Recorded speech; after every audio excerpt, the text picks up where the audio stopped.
এ কেমন নসিব খোদা দিল বলো, এ কেমন নসিব খোদা দিল বলো।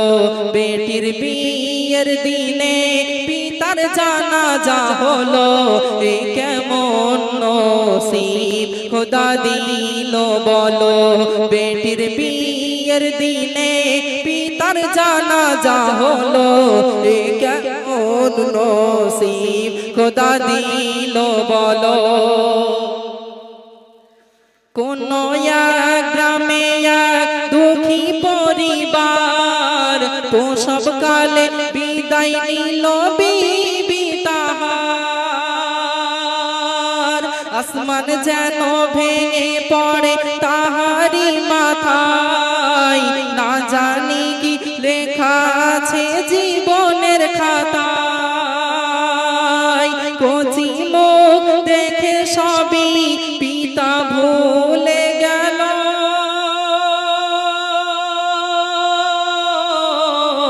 অতি আদরে ধীরে ধীরে বড় করিল, তারে বড় করিল। স্নেহ মমতা পিতা এমনি দিল, মাহারান ব্যথা কখনো না পেল। এ কেমন নসিব খোদা দিল বলো। বেটির বিয়ের দিনে পিতার জানাজা হলো, এ কেমন নসিব খোদা দিল বলো। প্রসবের যন্ত্রণা সহ্য করতে না পেরে তার আম্মা জান ইন্তেকাল করে গেল। মেয়েটা আস্তে আস্তে বড় হতে লাগে, মা মা বলে চিৎকার করে। আব্বা জান বুকে জড়িয়ে ধরে আর বলে, মা কেঁদো না, তোমার আম্মা জান এমন একটা জায়গায় চলে গেছে আর কোনোদিন ফিরে আসবে না। তবে মা, আমি তোমাকে সারা জীবন খুশি রাখবো, তোমার খুশির জন্য বিবাহ পর্যন্ত করব না। মেয়েটা দেখতে শুনতে ভালো ছিল, পরেশগারিতা ছিল, পর্দানসীনা ছিল। শুনুন, দিনকে দিন হয় এমনি রূপসী সুন্দরী, যে দেখে সে বলে জান্নাতি পরী। করে না কাজা নামাজ রোজা আব্বা তার জানের জান, যেমন কোনো বতী বুদ্ধিমতী ছিল না ফ্যাশন। আব্বা তার বেটিকে বড় বাসিত ভালো, বেটি যেন ছিল দুই নয়নের আলো, দুই নয়নের আলো। এক ধনী পরিবার বিয়ের প্রস্তাব দিল, সুখী থাকবে মোর মা পিতা খুশি হলো। এ কেমন নসিব খোদা দিল বলো। আপনারা জানেন, গ্রামে যদি কোনো মেয়ে একটু দেখতে সুন্দরী হয়, একটু নামাজ কালাম পর্দানসীনা হয়, কোরআন তেলাওয়াত করতে পারে, তো ধনী পরিবার থেকে বিয়ের প্রস্তাব দেওয়া হয় যে না, ওই বাড়ির মেয়েটা আমাদের বাড়ির বৌমা করব। তেমনি ভাবে একটি ধনী পরিবার থেকে বিয়ের প্রস্তাব দেওয়া হলো। কিন্তু মানে যৌতুক কি কি চাকা হয়েছিল শুনুন। 50,000 নগদে চাই 8 ভরি সোনা, দিলে রাজ রানী হবে তোমারি কন্যা। গরিব পিতা শুনে কথা রাজি হলো দেখো না, মেয়ের বিয়ের তরে বিক্রয় করে জমি জমা। আব্বা তোমায় ছেড়ে আমি যাব না চলে, কে তোমায় ভালোবাসিবে, কে আহার দেবে তুলে, কে আহার দেবে তুলে। না দেখে তোমার সোনা মাকে কেমন থাকবে বলো, তোমার কুড়ে ঘরে কে জ্বালাবে আলো। এ কেমন নসিব খোদা দিল বলো।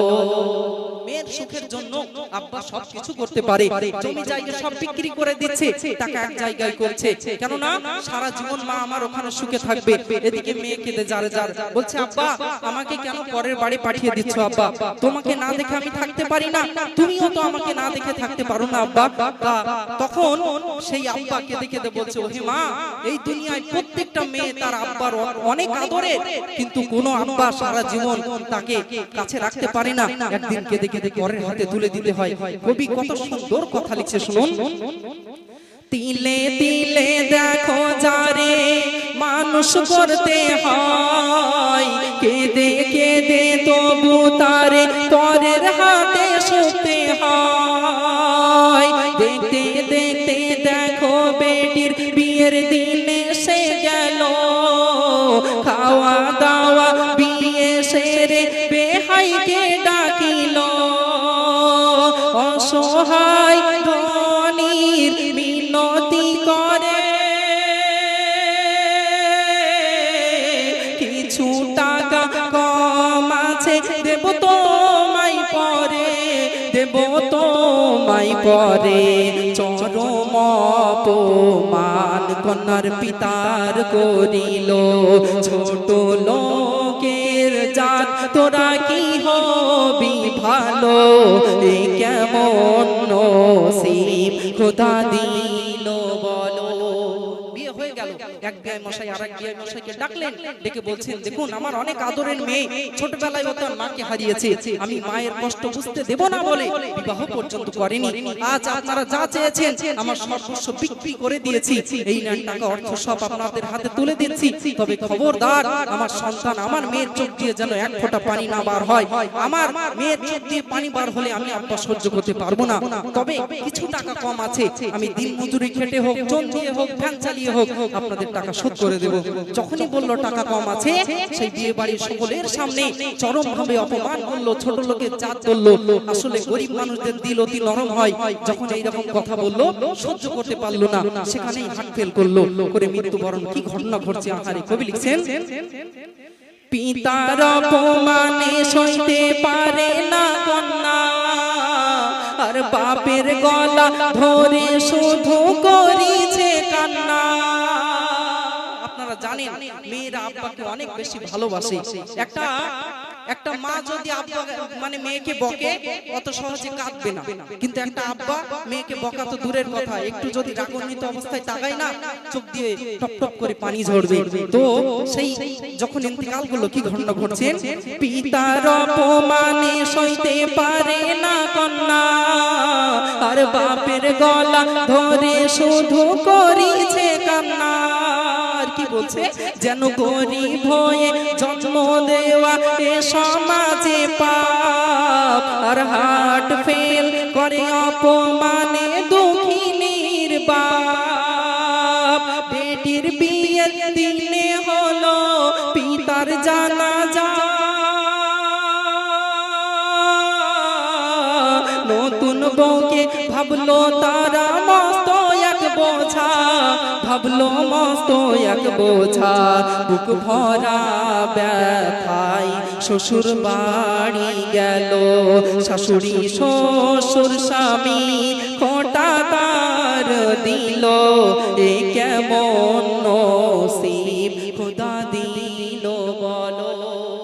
আব্বার গলাটা জড়িয়ে ধরে কেঁদে যারে যার হয়ে যাচ্ছে, বলছে, আব্বা আজ আমাকে ছিল এতিম করে চলে গেলে, মা ছিল না তবুও তুমি ছিলে, আজ তুমিও চলে গেলে আব্বা, আর যাদের হাতে তুমি তুলে দিয়ে যাচ্ছ তারা তো মানুষ না, জাল্লাত আমাকে তো মেরে ফেলবে, কিন্তু বিয়ে হয়ে গেছে, নিয়ে চলে গেল, টাকা শোধ করতে পারিনি বলে খেতে শুতে উঠতে বসতে তাকে খোটা দেয়, বলে তোরা ছোট লোকের জাত, তোরা আব্বা মূল্য টাকাগুলো দিয়ে মরতে পারলো না।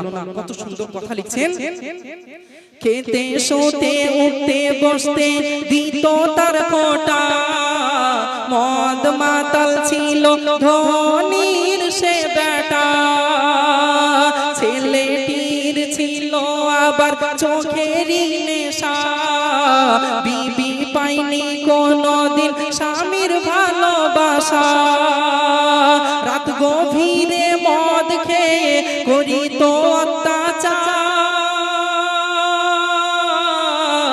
জ্বালা যন্ত্রণা সয়ে তবু করিছে সংসার। সংসার ও গো করিছে সংসার দেখতে দেখতে একটি বছর কেটে গেল মা বাবা মেয়ে গর্ভবতী হলো এই কেমন নসিব খোদা দিল বলো কাহারে খুব কষ্টের মধ্যে মেয়েটার দিন কাটছে কিন্তু কি করবে কোথায় যাবে কেউ তো তার সাহারা নেই বর্তমান যুগে যদি শ্বশুর বাড়ি থেকে একটু মানে নির্যাতন দেওয়া হয় মা বোনেদেরকে তারা কি করে এক দুদিনের জন্য বাপের বাড়ি চলে যায় গিয়ে বাপ ভাইদের সাথে একটু থেকে মনটা ফ্রি করে আবার স্বামীর কাছে চলে আসে কিন্তু এই যে মেয়েটা সে যে চির এতিম কার কাছে সে যাবে ভাবলো এইভাবে থাকতে থাকতে আমি হয়তো মরেই যাব যদি আমার একটা সন্তান হয় হোক না ছেলে হোক না মেয়ে তবুও সে তো আমার সাহারা হবে অন্তত মনের কথা তার সাথে বলবো তো তো একটা সন্তান নিল যখন তার শ্বশুর শাশুড়ি জানতে পারলো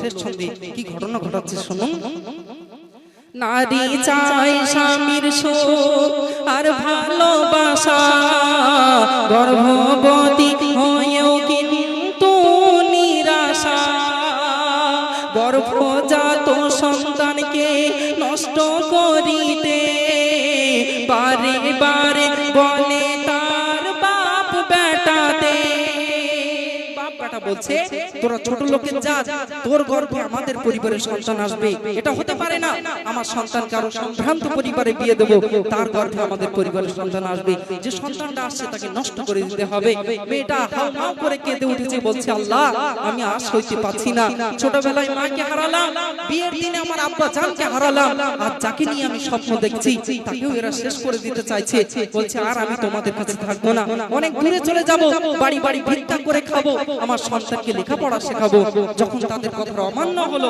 আরে সবাই মিলে তার সাথে করুণ ঘটনা ঘটালো নারী চাই স্বামীর সুখ আর ভালোবাসা গর্ভবতী হয়েও কিন্তু নিরাশা গর্ভজাত সন্তানকে নষ্ট করিতে বারে বারে বলে তার বাপ বেটাতে অনেক দূরে যাব চলে আসবো না ফিরে তবু জোর করে গলায় ফাঁস দিল তারে গলায় ফাঁস দিল তারে প্রাণ পাখি তার ওই উড়ে গেল এমে হান্নান বলে লিখতে বুক ফেটে গেল কেমন নসিব খোদা দিল বলো এমনি করে কত মেয়েদের জীবন চলে যায় অনেক জায়গায় শোনা যায় শাশুড়ি বৌমাকে রান্নাঘরে আগুন জ্বালিয়ে মেরে দিয়েছে কেন কেন আমরা এমন করি পরের ঘরের মেয়ে বলে তার কি কষ্ট হয় না আসুন তাকে আমরা নিজের মেয়ে মনে করে নেই আবার অনেক স্বামীরা আছে সেই স্ত্রীকেই কষ্ট দেয় যে স্ত্রী সারাদিন বাড়ির কাজগুলো করে শ্বশুরকে খুশি রাখে শাশুড়িকে খুশি রাখে বোন থাকলে ভাই থাকলে তাদের জামা কাপড় পরিষ্কার করা সবকিছু এমনকি গভীর রাত্রে আমরা যখন বাড়ি ফিরি আমাদের মনের চাহিদাটাও সেই মেয়েটাই মেটায় সারাদিন বাড়ির কাজ করে তাহলে কেন আমরা মদ খেয়ে এসে সেই স্ত্রীকে কষ্ট দেই একটু বুঝি আমরা তাদেরকে একটু ভালোবাসি তবেই তো আল্লাহ আল্লাহ রাসূল খুশি হয়ে যাবে এইগুলো আমাদের বুঝতে হবে আর আমরা দেখি ধনী পরিবারের বিয়ে আসলেই লাফাই মোটামুটি মনে করে করে বাবারে এত বড় লোক এত চাকরি করে এখানেই মেয়েকে বিয়ে দিতে হবে না খবরদার টাকা দেখে বিয়ে দেওয়া যাবে না দেখতে হবে ছেলেটা কেমন তার মন মানসিকতা কেমন আল্লাহ আল্লাহ রাসূলকে ভালোবাসে কিনা জান্নাত জাহান্নামের জ্ঞান আছে কিনা এমন ছেলে দেখে বিয়ে দেন আজ টাকা না থাকলে কাল টাকা হয়ে যাবে তবে আপনার মেয়ের সুখময় সুখ হয়ে যাবে আর যদি ধনী দেখে দেন পর মহিলাদের সাথে জেনায় লিপ্ত হবে গভীর রাতে এসে আপনার সন্তানকে কষ্ট দেবে এগুলো আমরা বুঝি আপনারা জ্ঞানী মানুষ আমি যতটুকু সম্ভব বলেছি আপনারা এত সময় অনেক কথা বলেছি দূরের মেহমান আমরা ভাষাগত ভুল ত্রুটি হয় মানুষ মাত্রা আপনারা ক্ষমা সুন্দর দৃষ্টিতে দেখবেন কেন আমি আপনার সন্তানের মতো কারো ছোট ভাই কারো বন্ধুর মতো আমাকে ক্ষমা করবেন আমাদের জন্য দোয়া করবেন যেন আমি জীবনের শেষ মুহূর্ত পর্যন্ত আল্লাহ যে কণ্ঠ দিয়েছেন কণ্ঠ দিয়ে কোরআন হাদিসের কথা দ্বীন ও শরিয়াতের কথা এইভাবে ঘটনার মাধ্যমে সুরের মাধ্যমে পরিবেশন করে আল্লাহ এবং আল্লাহ রাসূলকে খুশি করতে পারি আর মানুষের মনে তৃপ্তি জোগাতে পারি আর যা কিছু বলি তার থেকে যেন বেশি আমল করতে পারি বলুন আল্লাহুম্মা আমিন।